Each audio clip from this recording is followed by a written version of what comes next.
之前咧應承過大家會同大家睇翻裝修前同裝修後嘅，今集就係裝修後嘅片，記得唔好錯過啦。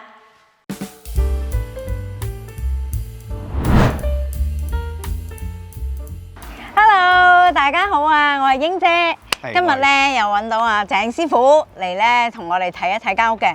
今次呢間屋咧，其實如果大家有留意嘅話咧，其實咧係之前已經係嚟影咗噶啦。咁今日咧，我哋係睇下個完工嘅時候係點樣嘅。大概咧用咗2個月到啦，係嘛？係啦，即係大家都可以睇翻我哋之前嘅片啦。2個月前度咧，我哋其實就拍咗裝修前，同埋今日咧就大家睇下裝修後嘅情形啦。我哋入屋睇下啦，師傅。好啦，入到嚟玄關位啦。之前咧就又話有啲電箱啊，有啲垃垃雜雜咁樣嗰啲電線啊咁啊。阿鄭師傅啊，嚟到呢個玄關位呢度會點樣整咧？嗱，呢個玄關位咧，咁就本身大家見到咧，呢個上面有個舊嘅櫃啦，咁下面都有個櫃嘅。咁呢兩個櫃咧，本身咧就係收埋咗個電箱啦，同埋下面呢個位置咧就收埋咗個都係電錶嘅。咁就將來咧，咁就呢度會做一個高身櫃。咁啊，高身櫃就做翻個即係其實主要都係叫做遮翻臭啦。咁第二就係亦都可以叫做有個少量嘅儲物空間咁樣嘅。咁就擺鞋又得，或者擺信啊、擺鎖匙啊，剩啊咁樣啦。咁即係等於我哋香港平時一入門口有個獅子櫃，類似係咁樣咯。係啦，咁都幾方便咯。係啊，用到盡咯，物盡其用咯。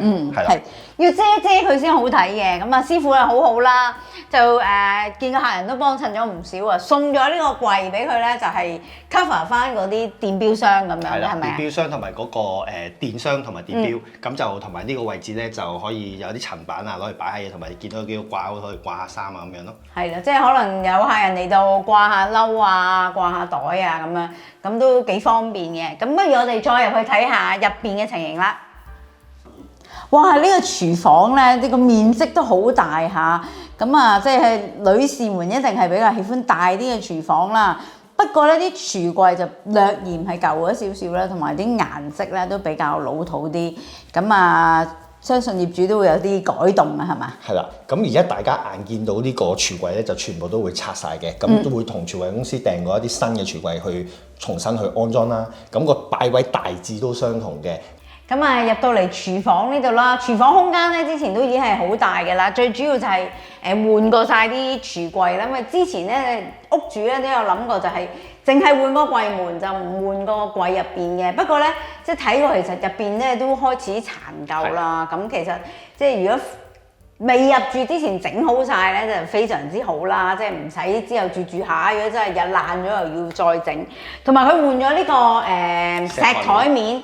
咁其實香港人咧就多數都中意石台面嘅，因為就防水啦，冇咁容易爆啦，嗬。師傅好方便清潔咯。係啦，方便啲清潔啦。咁當然價錢係貴啲嘅，但係咧就阿鄭師傅又好好啦，揾到一個比較相宜嘅價錢咧。咁所以屋主咧考慮咗一輪之後咧，都決定咧係換咗個石台面嘅，乜一勞永逸啊叫做。咁啊〜成個感覺咧都係煥然一新咗，因為之前嗰個顏色啊同埋嗰個配套咧個感覺都係比較比較舊啲啦。係啊，即係老土啲啦。依家咧就真係好有時代感啦，即刻咧就襯翻晒我哋香港人要求啦，簡約得嚟，但係咧有個感覺咧都係好時尚嘅。咁啊做得都唔錯，同埋呢個顏色咧，我覺得個屋主都揀得幾好啊。都幾好睇。係啊，咁同埋咧，佢就做咗個L 位喺呢度啦，咁就變咗咧，又可以多咗一個台面用啦。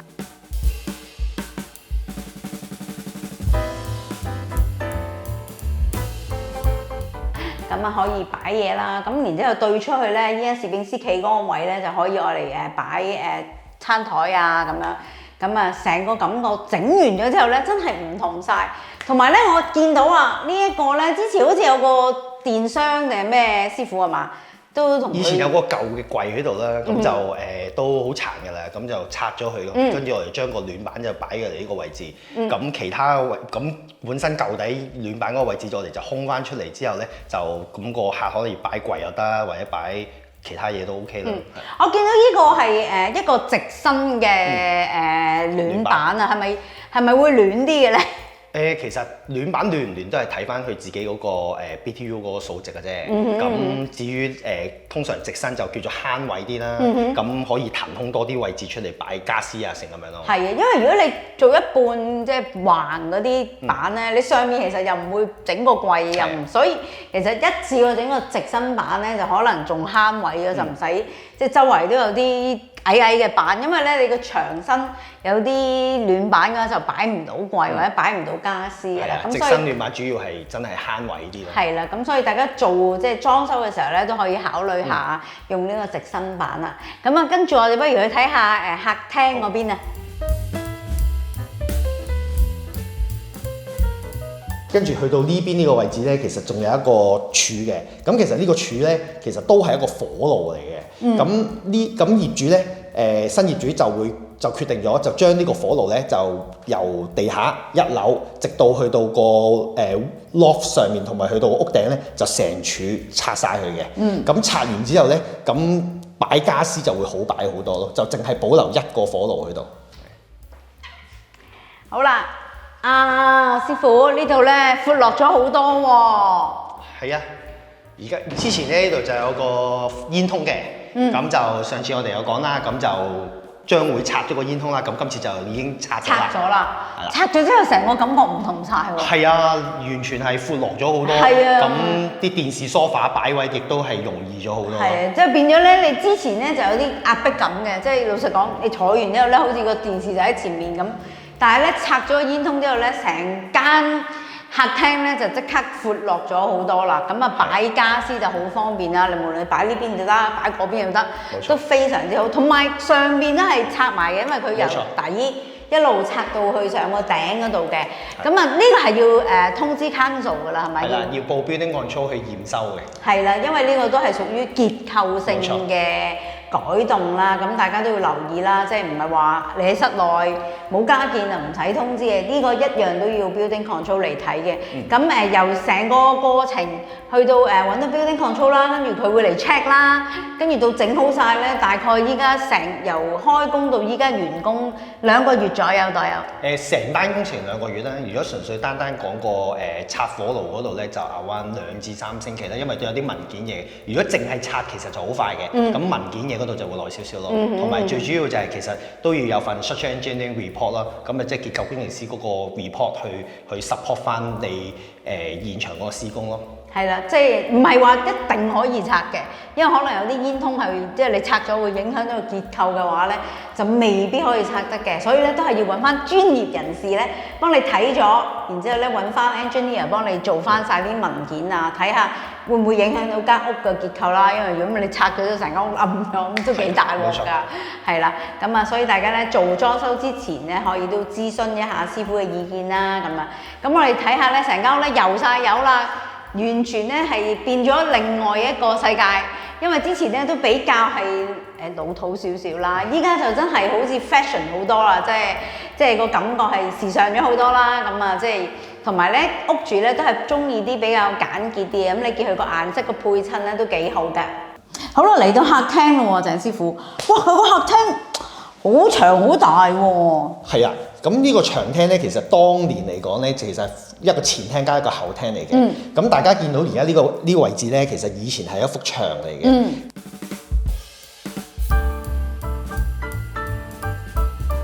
頭先咧都同大家講過啦，如果呢啲 radiator 咧，即係暖板做直身嘅話咧，就真係可以慳位好多嘅。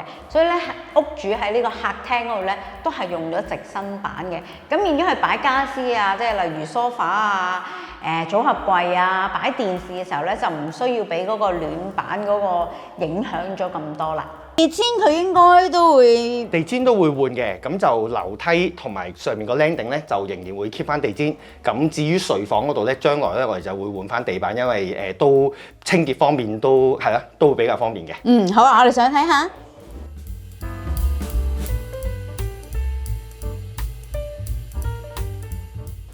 主人房，其實佢都其實呢間屋都好骨子嘅，主人房都幾大嘅，同埋都好光猛嘅。大家見到而家呢個光度，其實啲自然光滲咗入嚟嘅。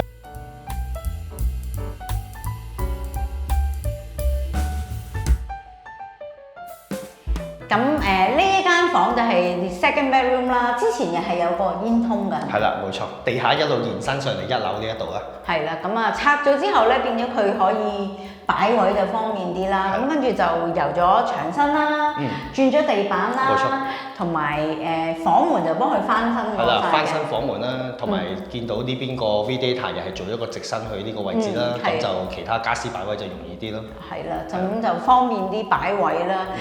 同埋大家可以裝修嘅時候就係有啲嘢唔需要換嘅，想慳啲嘅，例如道門其實都好新淨，因為上次我嚟睇佢本身係木色嘅，咁但係例如佢想翻新油顏色油翻佢咁就都可以慳翻隻筆嘅喎。係啦，慳翻啲啦，係啊，咁所以咧即係裝修嘅時候就大家可以悉隨尊便啦，即係貴有貴做，平有平做，到師傅都可以同佢商量下。係啊，一路傾嘅啫。係啦，就即係可以就翻大家嗰個需要啦，因為每個人嘅需要都會唔同嘅。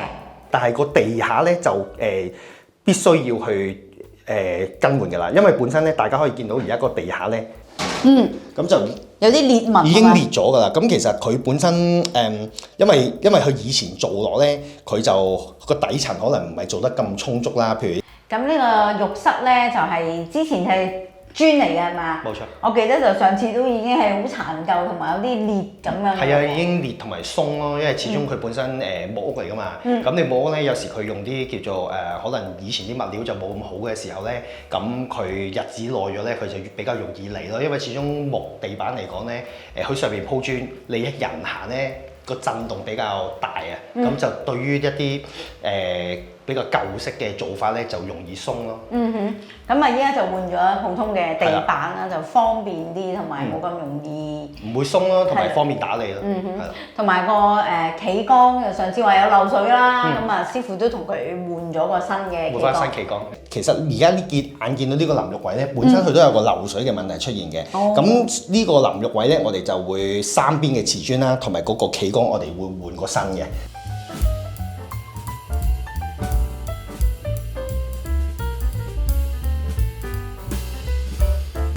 係啦，咁就即係某啲位就冇喐到嘅，即係浴缸呢啲位就冇喐嘅。其實就即係每一個情形都會唔同嘅，即係可能每一家人即係可能你買間屋翻嚟啦，英國上有啲嘢就係可以留得嘅，有啲嘢唔需要改嘅。咁其實都即係大大細細都會做咯，就唔係一定話全部要拆晒。係啦，即係唔係話咁規限咗嘅，即係其實每一樣嘢都可以同師傅咧商量下，或者有啲可以保留嘅，又可以保留翻咁，又有啲需要改嘅就做翻個改動咯。今集嘅分享咧就係咁多啦。如果大家有興趣想揾阿鄭師傅問一問佢嘅專業意見，又或者咧想 call 一 call 價咧，都歡迎你哋可以 WhatsApp 我啦，又或者咧喺下邊嘅 comment 嗰度留言，亦都可以咧 follow 我哋嘅 Facebook 群組遠親不如近鄰，然之後咧私信我都可以嘅，我會盡快回覆你噶啦。咁另外咧，如果大家中意我嘅片，想繼續 follow 我嘅話咧，最好咧就可以 like、subscribe、撳埋個鐘仔，咁我哋下集再見。